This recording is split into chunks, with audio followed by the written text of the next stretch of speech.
Police এবং AC land সহ আমরা যে স্থানে আজকে আমরা অভিযান পরিচালনা করেছি এটা মূলত লক্ষ্মীপুরের পক্ষ থেকে বলা হচ্ছে চর মেঘা, এবং ভোলার যারা আছে তারা এটা বলছে যে ভোলার চর।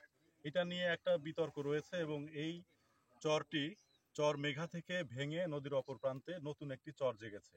এটা লক্ষ্মীপুরের পক্ষ থেকে বলা হয়, আর ভোলার পক্ষ থেকে আবার তারাও দাবি করে যে এটা ভোলার একটা অংশ।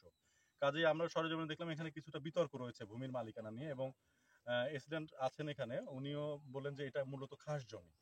তো এটার মালিকানা নির্ধারণ নিয়ে এখনো পর্যন্ত সুনির্দিষ্ট কোনো সিদ্ধান্ত আসেনি, যে কারণে এখানে যে যেভাবে জমি চাষ করছে আগে থেকেই সেই ধারাবাহিকতাই নতুনভাবে জমিটা চাষ হয়েছে।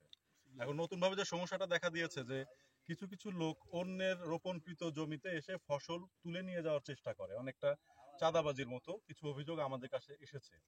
আমরা আজকে পর্যাপ্ত সংখ্যক পুলিশ এবং প্রশাসনের কর্তা ব্যক্তি সহ এখানে আমরা আসলাম একটা মেসেজ দেওয়ার জন্য যে যে ভূমি যার দখলে রয়েছে, যে যেখানে ফসল রোপণ করেছেন, উনি আপাতত এটা উত্তোলন করবেন।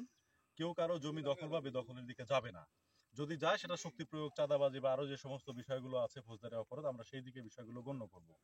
আমরা সুন্দরভাবে তাদেরকে এই মেসেজগুলো আজকে পৌঁছায় দিয়ে গেলাম, যাতে তারা শান্তিপূর্ণভাবে এই চরে বসবাস করতে পারে, ফসল উৎপাদন করতে পারে। আর কারো যদি জমির দখল বা মালিকানা সংক্রান্ত কোনো অভিযোগ থেকে থাকে, সেক্ষেত্রে আমি অনুরোধ করব ভোলার লোককে যে আপনারা লক্ষ্মীপুরের যিনি জেলা প্রশাসক মহোদয় রয়েছেন তার দ্বারস্থ হবেন। ভূমি সংক্রান্ত বিরোধগুলো উনি মূলত দেখে থাকেন, উনি দেখে কাগজপত্র দেখে অতীতের ইতিহাস বিবেচনা করে উনিও নিশ্চয়ই একটা সিদ্ধান্ত দিবেন।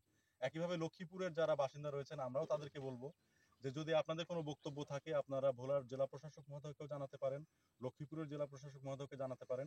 কিন্তু আপনাদেরও প্রতি মেসেজ থাকবে যে আপনারা যে যার জমিতে যতটুকু ফসল রোপণ করেছেন শুধু সেইটুকুর মধ্যে সীমাবদ্ধ থাকেন।